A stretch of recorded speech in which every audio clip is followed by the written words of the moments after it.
Good morning, all. Pleasure to be with you this morning. Everyone should know by this time Mr. Robert Mujica.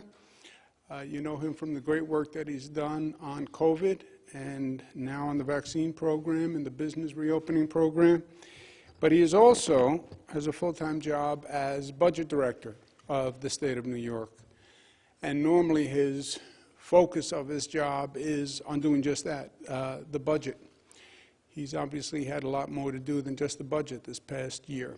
But he and his team have done an extraordinary job on the budget that we are going to send to the legislature today. And I want to thank him and thank all the people in the division of the budget who always do a great job and have for my administration's term. You know, we have been probably one of the most fiscally responsible administrations in modern political history. We've done more with less. We've controlled spending, but we've done it smartly, and we've done more. So I thank them every year, but a special thank you to Mr. Mujica and the entire Division of Budget. Let me talk you through the budget concepts today, if I might, and then Mr. Mujica will have a briefing afterwards at 1 o'clock this afternoon to go through the actual specific details on the budget. But this is a different type of budget than we've done in the past. And we shouldn't be surprised by that because it's a different time, it's a different year, it's a different state, it's a different world than we've dealt with before. But this budget is really the economic reconciliation of the COVID crisis, the cost of the COVID crisis. I believe this period is going to be one of the periods that are analyzed in history. Civil War, post-Civil War, Reconstruction, World War I, World War II, 9/11, and then COVID, and what it did to this country and how this country handled it, and how this state handled it, what it was in the midst of it, how we come out of it. That's going to be the story of this year and next year, and it was certainly the story of last year. But every story has different chapters.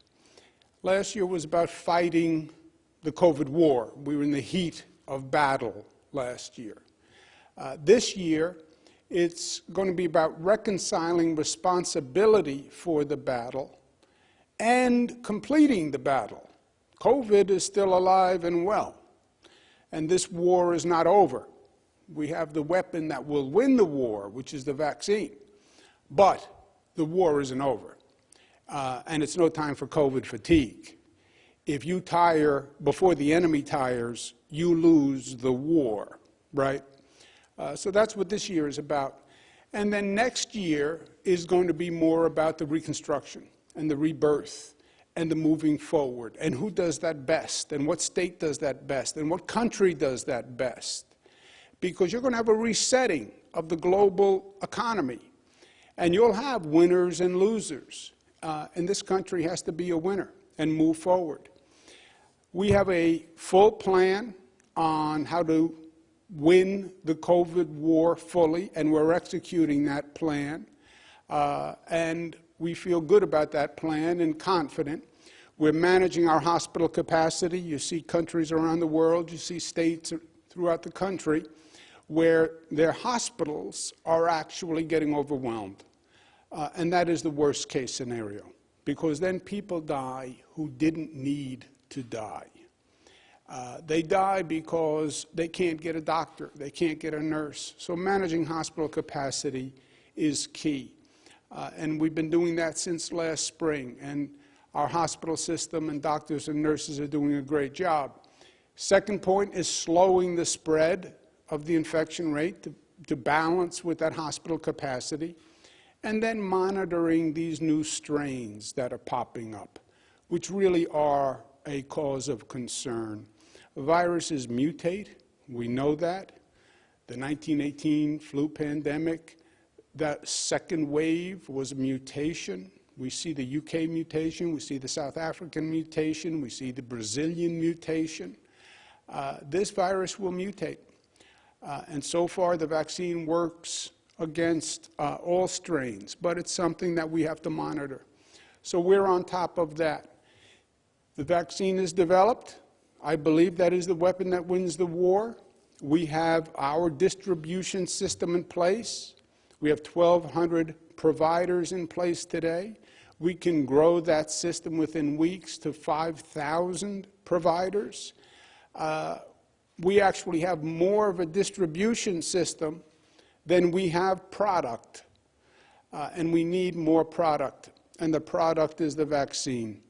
And that has to happen from the federal government and from the pharmaceutical companies. Hopefully it does. Hopefully Johnson & Johnson has a vaccine that's approved. Hopefully AstraZeneca is approved. Hopefully Pfizer produces more. Moderna produces more. But the state distribution system is fully in place. Right now, we don't have enough product to provide to the outlets and distributors that we actually have. So we need more product, and we're working with the federal government on that. And we have a very aggressive plan for our post-war reconstruction. And I laid that out in 4 separate presentations, very specific plans to reopen the economy, use rapid testing, getting arts and culture reopened, expanding broadband, rebuilding, making New York the green leader. We have a full set of specific initiatives for the reconstruction.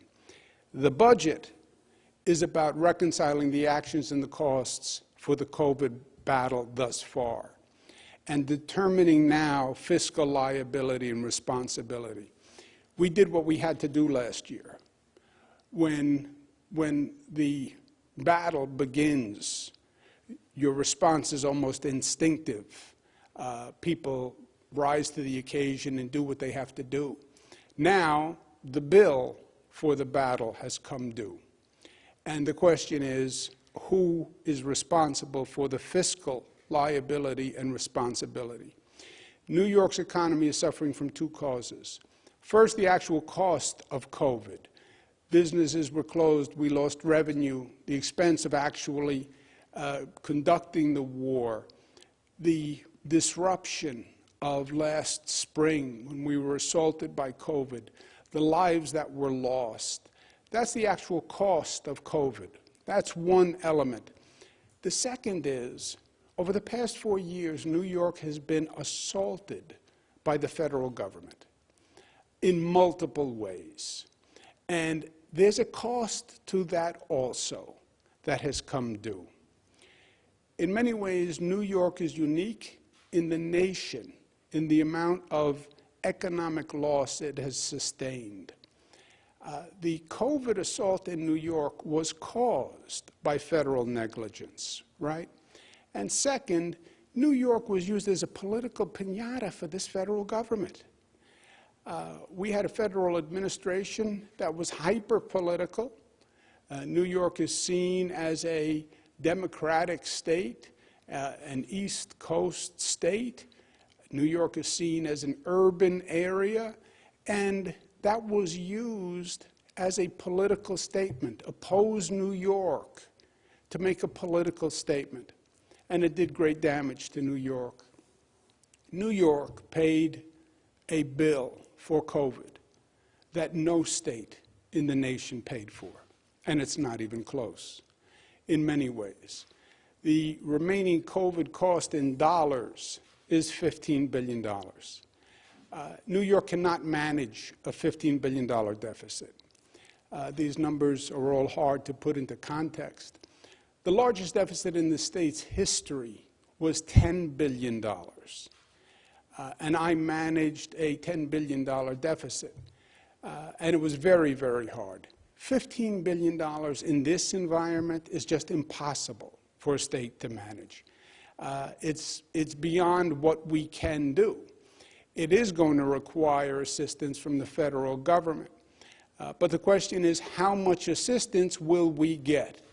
President Biden has proposed his American Rescue Plan, a $1.9 trillion stimulus package that rescues the country from the cost of COVID. A big part of that addresses the needs that we're talking about. There's money in the rescue plan for COVID testing, for vaccine distribution, funding for schools, funding for families, and $350 billion for something called state and local financing. This has been a major battle to get state and local financing in the package, and we worked all through last year. I'm chairman of the National Governors Association. All the governors, Democratic and Republican, were united in asking for federal aid for state and local governments because of the financial shortfall we're facing. And the total package is $350 billion, as proposed. The question becomes, how do they distribute that $350 billion? And how much of that funding goes to the New York State government? We don't know, in short, what level of aid we will get. But the budget is dependent on that number. So what we've done with this budget is we constructed it with two options. One, New York State receives $6 billion from the $350 billion. Two, New York State receives $15 billion from the $350 billion. We construct the budget with contingent federal appropriations, contingent on that appropriation from the federal government, and then we have two scenarios. The worst case scenario is the $6 billion scenario. The $15 billion scenario is what we consider a fair funding scenario. So two options, one caveat, and I'll get to the caveat in a moment. The overall situation is our four-year financial plan shows a $39 billion revenue shortfall. It's $21 billion in revenue loss over 2 years. Why is there revenue loss? Because businesses were closed, people weren't working, they didn't pay taxes, and that's the revenue loss. The gap was projected to be worse, but as the economy has started running again, the gap has reduced, but it's still very large. When this started, January 2020, before COVID, we were expecting revenue was going to grow $5.5 billion. In fact, it went down $5 billion. Luckily, we had $7.6 billion in reserves, rainy day fund, if you will, that we needed to use. The worst case scenario that we envision is that Washington provides only $6 billion. That would only be 1.7% of the $350 billion package. Worst case scenario, I would consider that the 2021 version of the federal government saying drop dead to New York. New York City had a fiscal near bankruptcy, and the state asked the federal government for assistance, along with all the leadership of New York City and New York State. And the federal government basically told New York to drop dead. Well, $6 billion, 1.7% of $350 billion, that would be a 2021 version of drop dead. Population of the state of New York, as a percent of the nation, is 5.9%. And again, New York took the worst blow nationwide. If that happened, $6 billion from the federal government, then we would need to cut and raise revenue of $9 billion. To get to $9 billion would require everything that you could do. You'd need to raise revenue, cut expenses, and borrow funding. The New York State legislature proposed an income tax increase. If you raised income taxes, the top rate, which is currently 8.8, if you raised it to 10.8, and then the state rate at 10.8 and the city would be a total of 14.7, which would be the highest income tax in the nation, you'd raise $1.5 billion on $9 billion. You'd then have to cut dramatically. You'd have to cut about $2 billion in education funding, about $600 million for Medicaid. You'd have to continue our 5% across-the-board reductions, which is about $900 million. You'd have to cut the funding to local government. You'd have to cut the funding for social services. And you'd have to do all of this in the middle of the COVID pandemic. On top of that, you would have to do significant borrowing that would hurt the state's credit rating and give our children debt that they would have to pay as our legacy. It would hurt New York dramatically, and it would delay recovery. Janet Yellen was talking today about the mistakes that we've made in the past. If you don't invest in the economy and get it running now, and you force more cuts, you actually slow the economic recovery for everyone. If the federal government doesn't fund state and local governments, it's going to hurt all New Yorkers. And it doesn't help if the federal government gives with one hand and then takes away with the other. It makes no sense to give a $1,400 check to a New York family, but then force the state and local government to raise taxes and lay off essential workers and continue the current disparate tax treatment through SALT, which is an additional federal tax. So we want federal help, but we want the help that is fair. What is fair? Fair funding from Washington would be $15 billion of the $350 billion. That's only 4.3% of the $350 billion. Again, it's less than our population ratio. And considering what we went through, I believe it's a modest request from Washington. If we receive the $15 billion, then we can fund our labor agreements, which cost about $600 million. We can restore the 5% across-the-board reductions that we've done to date. We have scheduled and proposed and passed a middle-class tax cut. We could go forward with that, which is very important, because the middle class has really taken it right on the chin here. It would fund education at the increases that we had proposed initially, so it would restore all funding and fund the increases.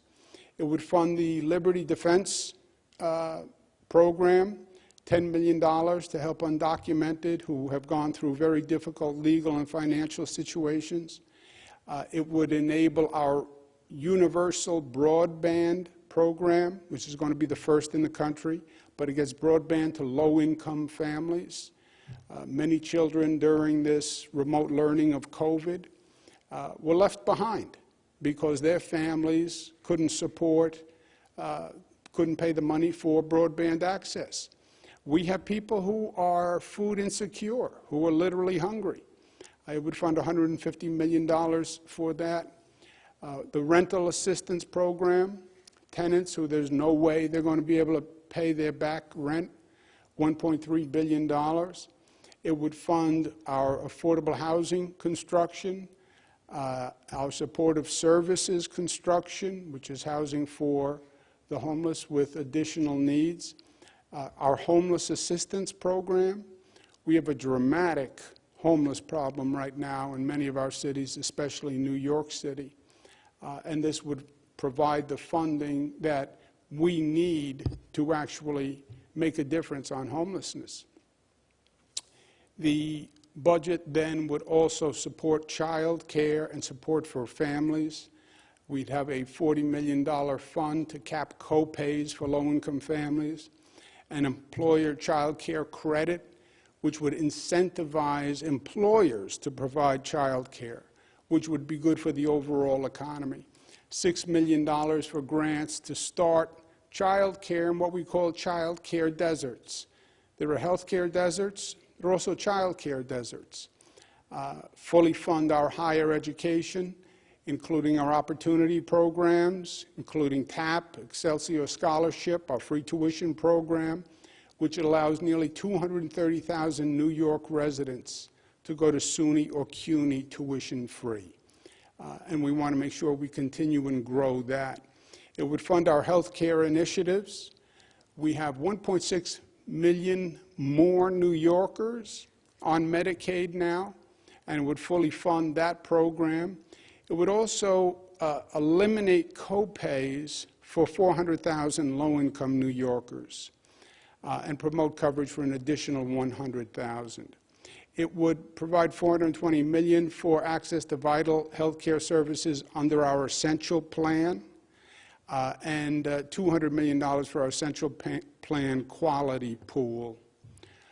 It would also allow us to get the economy back up and running and focus a tax credit on small businesses that have been decimated through COVID with a rehiring credit. Also a tax credit for programs for restaurants especially that were impacted by COVID. Restaurants paid a really high price for what happened during COVID. Many businesses were hurt. I believe restaurants would be at the top of the list. Even when other businesses reopened, we still restrained restaurants because of the social gathering aspect of the business. But I did that with a very heavy heart. We have orange zones, microcluster zones, yellow zones, and the main restriction is still on restaurants. And they cooperated, but it's now our responsibility to work with them to restore their businesses. $30 million credit to get the arts and music and theater productions back up and running, because New York is not New York without them. We also have proposals to add revenue. Mobile sports betting, we think, could raise $500 million. Many states have done it. Here the question is not really whether or not we do mobile sports betting. The question is more how, who makes the profit, and this is very lucrative. One proposal is we allow casinos to run mobile sports betting. That's very good for casinos and the people who support casinos. The second alternative is to have the people of the state of New York actually get the profits from mobile sports betting and run it the way we run the state lottery, which is it's state-run and the state gets all the revenue. I'm with the people, and I believe the people of the state should get the revenues. This is not a moneymaker for private interests to collect just more tax revenue. We want the actual revenue from the sports betting. We also propose legalizing adult use cannabis, which would raise about $350 million. $100 million would go to a social equity fund. That would still give us $250 million towards the budget and our needs. So we're asking for fairness. Fairness from Washington. $15 billion in funding. And second, repeal SALT. Repeal SALT. What is SALT? SALT was a tax provision passed 3 years ago. It was the first double taxation in history. And what it did is it placed a federal tax on what a person paid in state, local, and property taxes. In other words, heretofore, you paid state tax or property tax, or you paid New York City tax, a local tax. You deducted that from your income, and then you paid federal tax. What this did was it literally taxed the amount you pay in state, local, and property taxes. There was no deduction. So the federal government taxed what you paid in property taxes.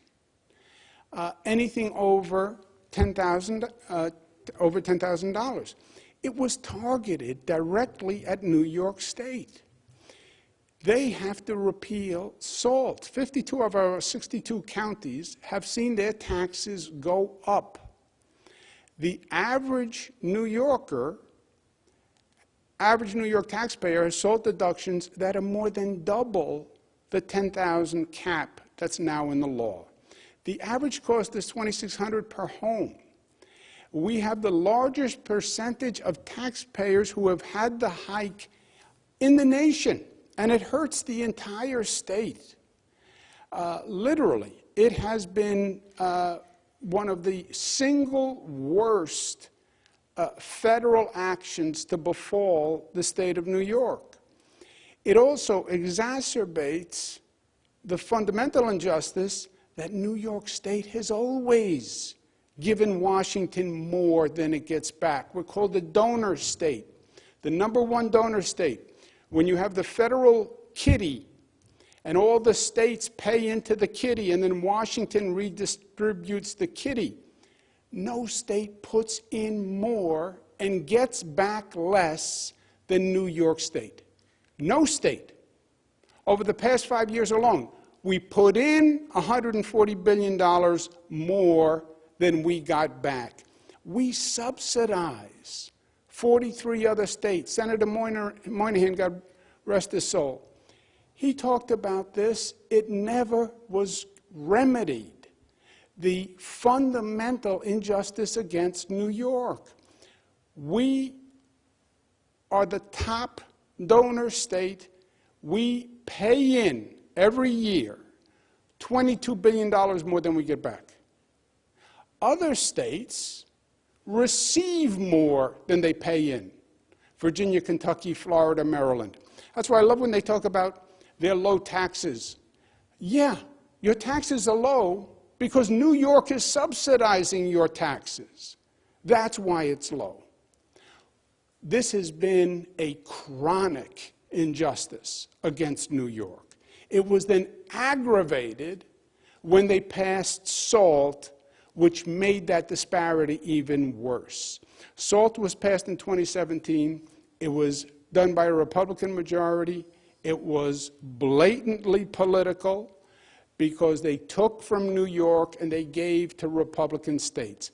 Everybody agreed it was outrageous. I'm not just saying this now. I said it at the time.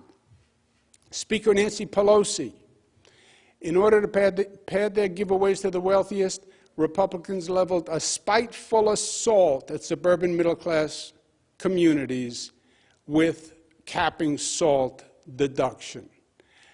Congressman Jerry Nadler, senior member of our delegation, Republicans didn't want to pay for the tax cut. They wanted to punish us, not just for voting for Hillary Clinton, but they wanted to coerce us to have lower taxes and less services.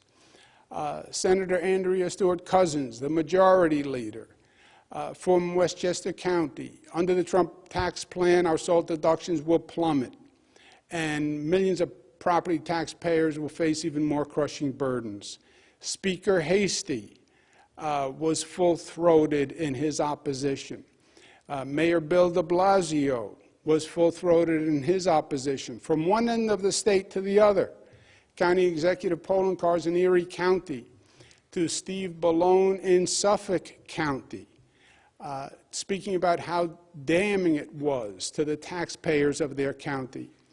Senator Schumer, state and local deductions are bedrock middle-class deductions that help steady the cost of many middle-class families living in New York, should not be eliminated or even reduced, so people making millions of dollars a year can catch their own tax break. Senator Gillibrand, same thing. And it wasn't just Democrats. Republicans felt the same way. Senator John Flanagan, who was Senate Majority Leader, saying that it was just another tax obligation. Congressman King, Republican. The fact is, one of the reasons why cities like New York and counties like Nassau and Suffolk have had to raise their property taxes is because we've been subsidizing other states. These aren't millionaires. The people in my district who are getting screwed, Congressman King's word, not mine, but appropriate, are not millionaires. They're cops, they're firefighters, construction workers. He was exactly right. This was proposed, SALT, originally back in the 80s. Then Republican Senator Al D'Amato stopped it because he thought it was unfair. This was during the Ronald Reagan administration. So this has been universally framed as exploitive, and it has to be fixed. It's also very costly to New Yorkers. $30 billion over the last 3 years. $12 billion per year directly to New Yorkers. Literally, just repealing it, New Yorkers will get back $12.3 billion, which is more funding for New Yorkers than is in this entire bill. And remember, the current federal bill is only 1 year of funding. SALT is every year. That increases our taxes every year. If it's dropped, our taxes will go down every year. So what's basic fairness? Repeal SALT, provide $15 billion in aid. New Yorkers deserve and demand fairness. My position as governor is very simple. I represent the people of the state of New York. That's my whole job description. I'm here to represent them and to fight for them. And they have been abused by Washington for 4 years. And it has to stop. And it has to stop now. And all we want is what's fair. I said that there are 2 options, worst case scenario, fair funding, and 1 caveat. The caveat is, if Washington doesn't provide the New York State with our fair share of funding, we're going to pursue litigation.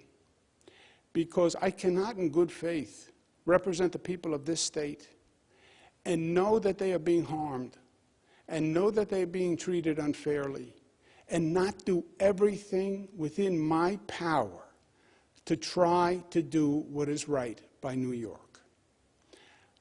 When I was elected, I put up my hand and I swore to fight for New York the best I could. And that is my only agenda, is to fight for New Yorkers. And I'm going to do it now in this budget, in the midst of this moment in history that I believe is going to decide the future of the state of New York. These are perilous times. The economy is shifting. These are perilous times in New York City. New York has paid a price for COVID. You shut down the activities we shut down. The apparent reality was that we had a COVID problem worse. We didn't have it worse, we just had it first. But New York has paid a price, and we need help, and we need what's fair. And I'm going to do my best to make sure we get it. It's not just about SALT and about the taxes.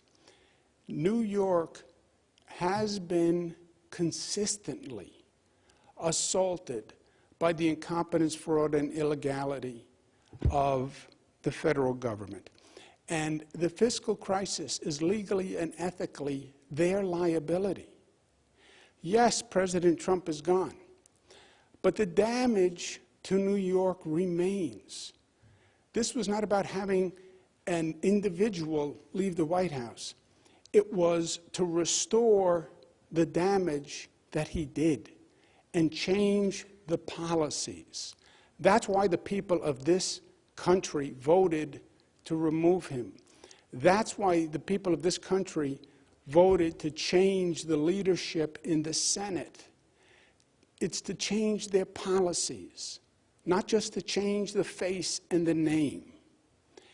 It was a vote to undo the damage of the past 4 years. And that's what we want our federal representatives to do. What happened on COVID last spring was a result of federal negligence. What happened to New York was no fault of New Yorkers. It was because the federal government lost track of the coronavirus, literally. They were there saying, it's in China, China, China. No, it wasn't in China. The COVID virus had left China. It had gone to Europe.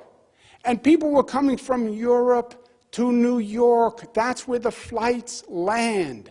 3 million travelers, January, February, March, when the federal government still thought the virus was in China. And no one said it was coming from Europe. And 3 million travelers brought COVID to New York. How do we know that they missed it? Because they said they missed it. That's how we know. Head of the CDC, introduction from Europe happened before we realized what was happening. They thought the virus was vacationing in China. No, it moved. It got on a plane and went to Europe, which, by the way, I'm not a global health expert, but I would have assumed that it got on a plane and it traveled. They didn't. Dr. Fauci said everybody was looking at China, but it came from Europe. Okay. This was at New York's expense.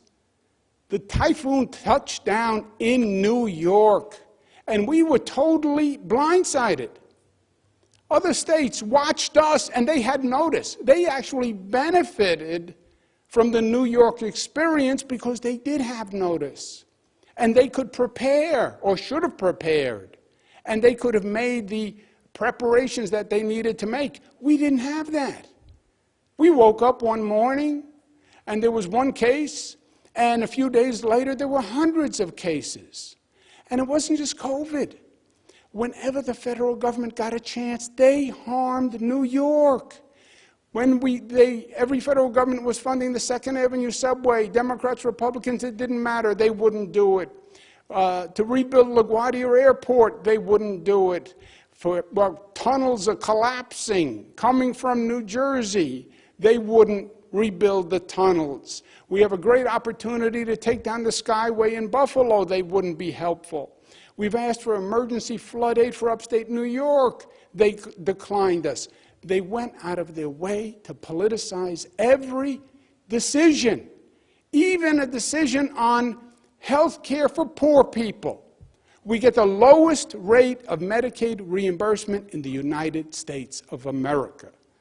And then they illegally interfered with our right to do business and interstate commerce through the Trusted Traveler Program. And then you add SALT on top of that, which increased our taxes and redistributed it. The new government didn't cause the damage, but they are legally, ethically, and politically responsible for correcting it. I become governor of New York. I didn't have anything to do with what my predecessor did, but it's my business to fix it, because now I head the entity. I believe Washington will be fair. President-elect Joe Biden, I've known for many, many years. This is a good man. This is a competent man. This is a man who loves New York.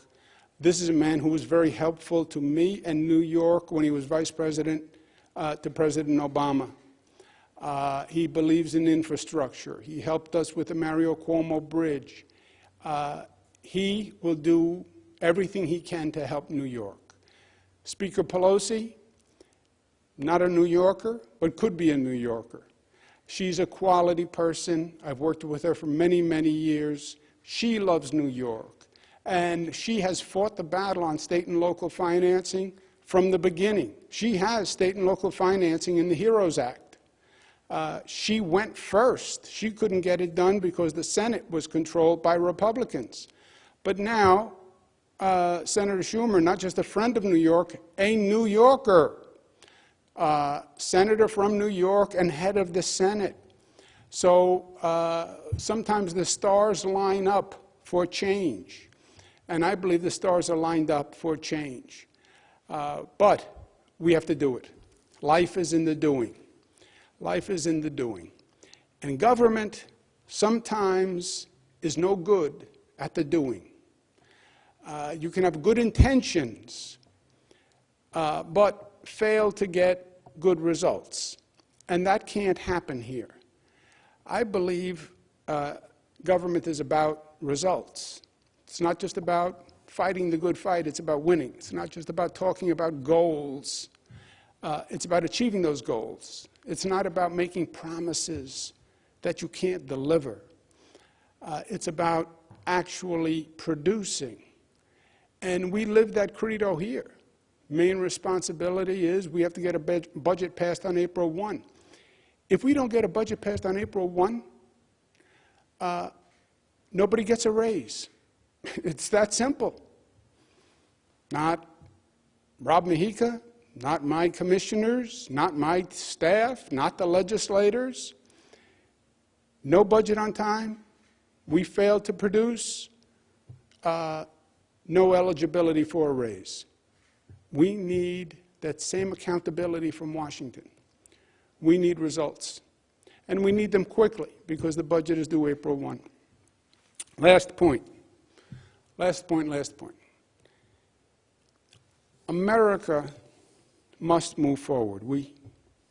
We bring in a new president tomorrow. President-elect Joe Biden becomes President Joe Biden tomorrow. And America is launched on a different trajectory. And he has to right the ship, a ship that has gone through a storm, a ship that is still in the storm and still rocked by the controversy.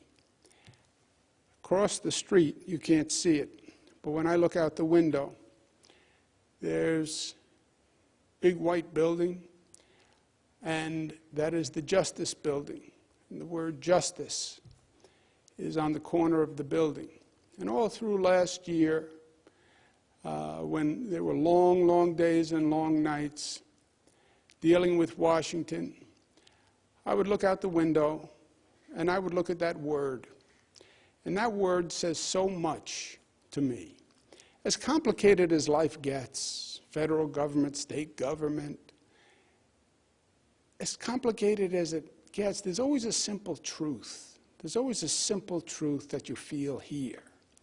There's always a right thing, the right thing. My father, God rest his soul, used to say, what's the right thing? There's always a right thing. There's always a right and a wrong. And the right thing, the goal is just do justice. Just do justice. And that's what this country needs back. And that's the mission for Joe Biden and for the Senate and for the House.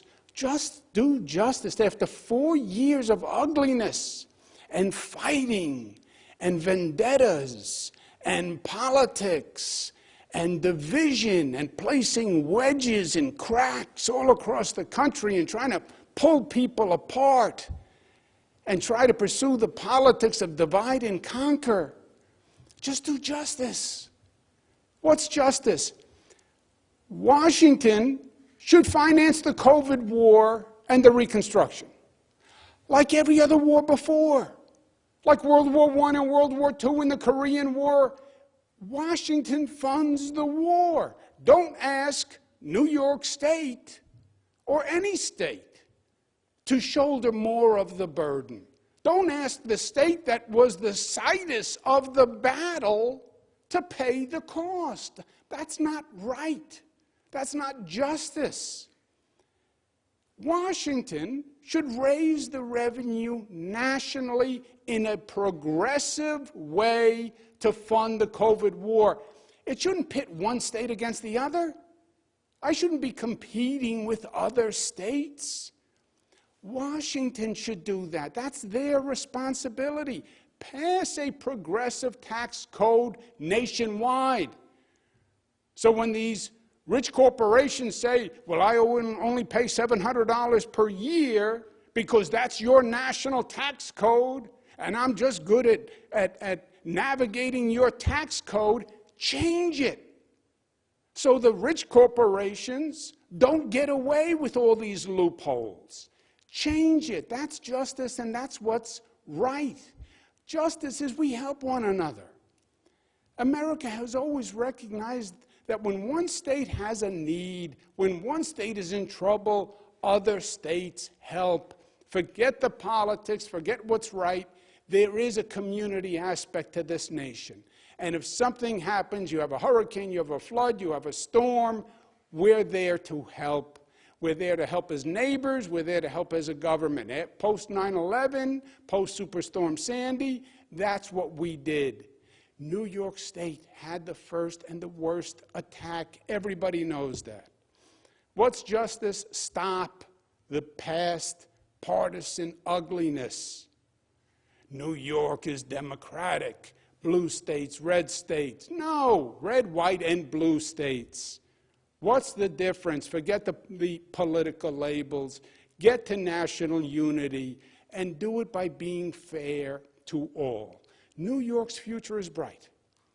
We just need Washington to restore justice and be fair. New Yorkers are ready, willing, and able to relaunch New York. We believe that New York State is going to be better than it has ever been before. We laid out a full plan. We are ready to go. We're going to be a leader in the green economy. We have 100 projects all across the state ready to go. We're doing the largest wind turbine projects in the United States of America with manufacturing capacity for wind turbines, 5 new ports. We have a whole transmission grid, a green grid that connects the entire state from Canada down with renewable energy and all connected on one grid. They talked about it for 50 years. They never did it. We're going to have universal, accessible, and affordable broadband for everyone. Because what happened during COVID was a shame. That remote learning left children behind who couldn't afford broadband access, and those are going to be poor, black, and Hispanic children. That's what it's going to be. Because that's always the people who are on the short end of the stick. You want a new remote economy? You want to be able to work from home? Then have a new infrastructure of tomorrow, which is broadband access. We're reopening arts and culture because we understand the urban environment only exists with it. And we're going to get it reopened faster than anyone else. We're going to work with our businesses that took it right on the chin and closed because we believe in economic justice. They did help us by closing, and we're going to restore that. We understand we have tenants who can't pay the back bill, and we're going to be there to help them. We have people who are hungry, and we're going to be there to help them. And we are going to build back a state that you've never seen before.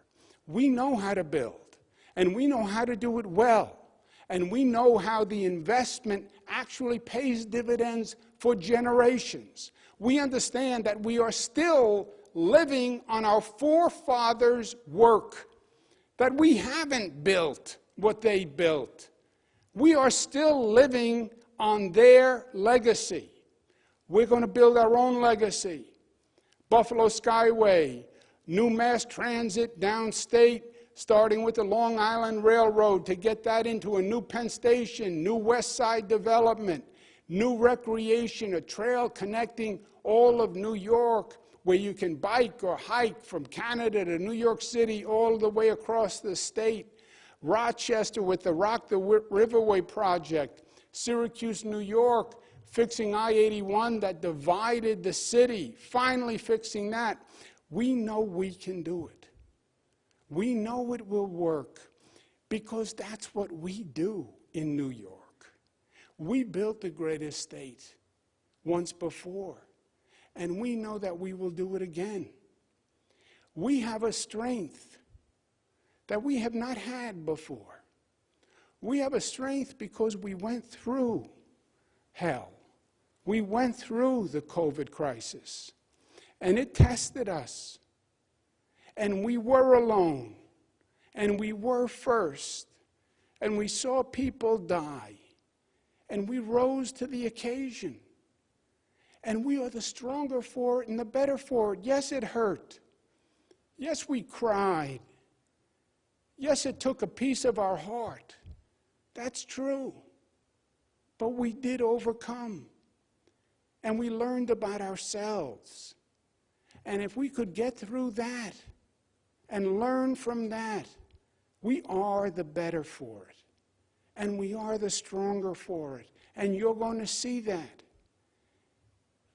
Pressure makes some people and places crumble. Pressure also forges diamonds. New Yorkers are diamonds, in my opinion. They had the greatest pressure in my lifetime. They went through more than anyone could be expected. And they came through it. And they did it together. We are united in a way we've not been united before. This plan, this goal, it's all of us together.